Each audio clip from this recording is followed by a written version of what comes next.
Halo pemirsa, selamat pagi, siang, sore, dan malam kapanpun Anda mengakses channel video ini. Saya Divi dari channel Sukses Autopilot, seorang intuitive advisor, analis energi dan vibrasi. Membahas seputar Law of Attraction Indonesia melalui pendekatan metafisika dan hukum spiritual alam semesta. Dan untuk video Law of Attraction Indonesia ini terbagi menjadi beberapa bagian yang pemirsa bisa ikuti untuk mendapatkan gambaran atau materi yang utuh dan lengkap. Untuk itu link-link video yang terkait sudah saya pasang di deskripsi di bawah ini. Baiklah, simak terus videonya sampai habis. Silakan subscribe buat yang belum dan jangan lupa nyalakan loncengnya akan mendapatkan informasi-informasi yang terbaru dari channel ini setiap minggunya. Pemirsa, kali ini kita akan membahas lebih banyak uang, bahkan cara lebih mudah. Masih banyak yang bingung antara tidak melekat atau tidak terikat hasil dengan tidak peduli. Tidak peduli, benar-benar tidak mau melakukan sesuatu atau apatis untuk mewujudkan tujuan atau impian. Sedangkan tidak terikat hasil adalah Anda melakukan apapun yang mungkin, sudah melakukan yang terbaik, dan jika hasilnya belum sesuai harapan, it's okay. Anda tidak kecewa atau stres dibuatnya. Terikat kepada hasil adalah menahan sesuatu dengan erat. Itu menyita banyak energi, tidak hanya saat berusaha, tetapi setelah berusaha. Bahkan saat Anda merasa gagal atau hasil tidak sesuai harapan. Semua energi Anda tersita oleh semua itu. Apa yang menahan? Ketakutan, kekhawatiran, dan emosi negatif lainnya yang membuat Anda bernafsu ingin mengendalikan hasilnya. Inilah yang membuat Anda terikat, inilah yang menahan Anda. Jika menginginkan sesuatu tetapi tetap dapat hidup tanpa memilikinya, maka ini akan meningkatkan kemungkinan untuk memilikinya.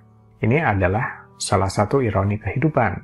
Selama menginginkan sesuatu, tetapi bisa menjaga jarak dengannya, tidak terobsesi terhadapnya, maka alam semesta kemungkinan besar akan segera menghadirkannya kepada kita. Tetapi begitu mulai berkata, saya harus memiliki ini, maka kita mulai mendorongnya menjauh. Mengapa? Karena kita sudah mengirimkan energi untuk menolak dari apa yang diinginkan tadi. Karena biasanya mulai berfokus pada keinginan itu dan bukan pada saat ini, tidak hadir di saat ini. Orang yang sudah lama terlatih meditasi pasti memahami ini. Tapi bagi yang tidak, bisa menyibukkan diri, fokus pada hal lain agar pikiran tidak selalu terus-menerus memikirkan tentang keinginan tersebut. Yang bukan hanya akan menguras energi yang diperlukan, tetapi akan menjauhkan dari manifestasinya. Memang membutuhkan fokus pada niat atau tujuan tunggal saat menggunakan teknik-teknik manifestasi di waktu-waktu tertentu. Kemudian selebihnya, anggaplah Anda tidak harus memilikinya. Anda tetap bisa hidup tanpanya agar meningkatkan kemungkinan untuk hal tersebut terwujud. Selebihnya kita harus mampu hadir di sini sekarang. Benar-benar menghargai momen ini, bersyukur untuk saat ini dengan apa yang sudah ada. Maka apapun yang akan dialami selanjutnya, kita kemudian akan bergerak terinspirasi untuk mengambil tindakan dengan beberapa cara atau situasi kondisi luar yang tiba-tiba berubah. Inilah yang akan membawa kita kepada tujuan. Berada di saat ini dengan rasa terima kasih atau syukur, itulah yang akan mengantarkan kita ke sana. Bertahun-tahun yang lalu kita menemukan bahwa kebanyakan dari diri, termasuk saya sendiri, tidak suka melepaskan dan mengizinkan karena ini seperti tidak ada yang perlu lagi kita perjuangkan. Tidak ada drama. Sebagian besar dari kita merasakan bahwa jika kita tidak bisa mendapatkannya di sana dan berjuang, kita tidak merasa seperti menyelesaikan apapun atau mencapai apapun. Perjuangan memberikan rasa pencapaian. Setidaknya kita merasa sudah melakukan atau mencoba sesuatu. Ego mendapatkan dorongan besar dari perjuangan. Ego mulai merasakan bahwa sudah melakukan sesuatu yang bermanfaat. Ini tidak apa-apa sebenarnya. Biarkan ego berjuang untuk sebagian hal-hal yang Anda inginkan. Tapi kenyataannya adalah kita tidak selalu harus sepenuhnya berjuang, karena kemungkinan bisa saja itu dengan cara lain, bahkan cara yang lebih mudah. Kita seperti memiliki dua bagian berbeda di dalam diri kita. Bagian yang pertama dapat disamakan dengan ego, bagian dari diri yang ingin mengontrol.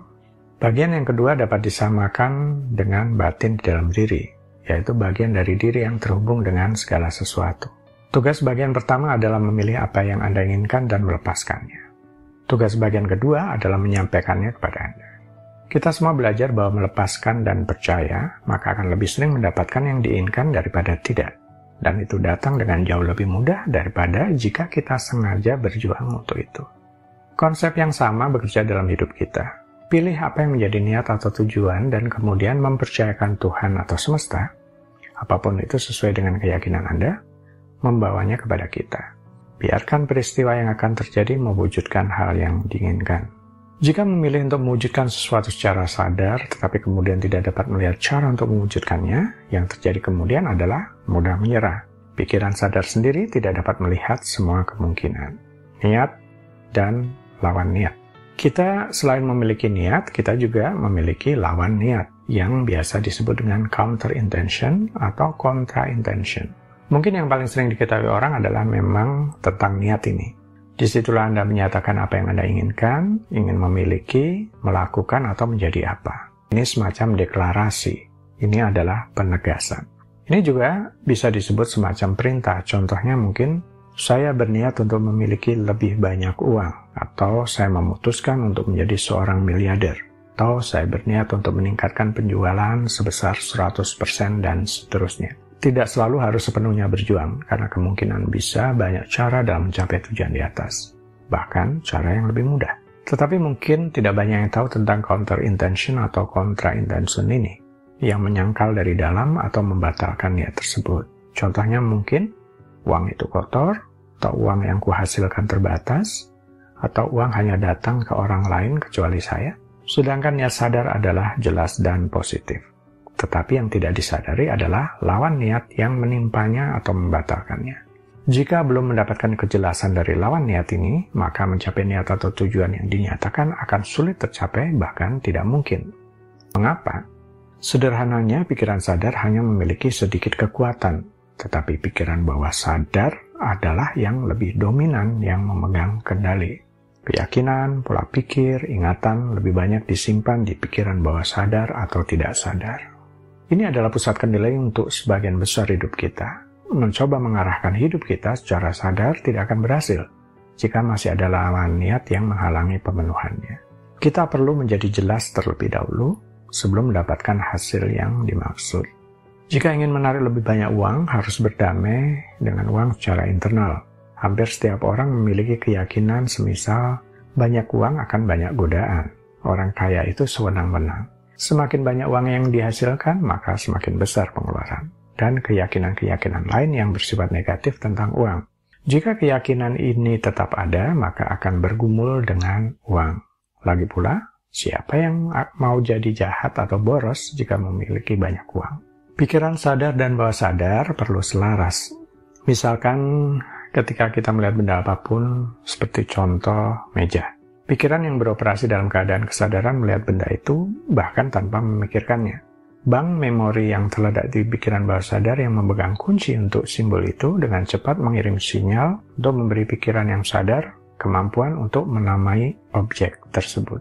Ini adalah bagian sadar dari pikiran kita yang mengendalikan gerakan tanpa terlalu dipikir, seperti mengangkat lengan atau kaki. Sementara pada saat yang sama, bagian bawah sadar dari pikiran yang merupakan pusat dari semua tindakan yang tidak disengaja menimbulkan dorongan untuk bergerak. Jika karena satu alasan tertentu kita mulai bernapas dengan cepat, kesadaran kita memiliki kekuatan untuk mengarahkan otak untuk memperlambat laju pernapasan dan melanjutkan untuk aktivitas yang telah terjadi. Begitu laju pernafasan melambat, kita melakukan aktivitas dan bahkan tanpa menyadarinya. Pikiran bawah sadar telah mengembalikan laju pernapasan ke keadaan normal dan mempertahankan laju itu saat kita melanjutkan aktivitas tersebut. Pusat dari semua emosi kita berada di bagian bawah sadar dari pikiran. Sebagai contoh, jika seseorang berdiri di bibir tebing, pikiran sadar mencatat ketakutan dan mulai berpikir tentang semua kemungkinan yang bisa terjadi jika seseorang melakukan itu. Sementara pikiran memunculkan reaksi ketakutan, alam bawah sadar secara otomatis bekerja untuk mengembalikan keharmonisan dengan menggunakan logika. Ia tahu kapan bereaksi terhadap suatu situasi dan mengirimkan respon yang benar ke pikiran sadar. Sangat menarik untuk dicatat bahwa bukan pikiran sadar yang mengarahkan tindakan dan pikiran kita. Tetapi ini adalah salah satu fungsi dari pikiran sadar. Misalnya, jika kita memutuskan untuk menghentikan kebiasaan seperti berhenti merokok dengan pikiran sadar, yang merupakan pusat pemikiran yang lebih tinggi, membuat keputusan. Setelah keputusan dibuat, tampaknya kita bisa segera bebas dari kebiasaan itu dengan kerjasama pikiran bawah sadar. Baiklah pemirsa, itu bagian ke-278 dari video Law of Attraction Indonesia. Sampai di sini dulu. Sampai bertemu di bagian berikutnya. Silakan subscribe buat yang belum dan jangan lupa nyalakan loncengnya agar mendapatkan informasi-informasi yang terbaru dari channel ini setiap minggunya.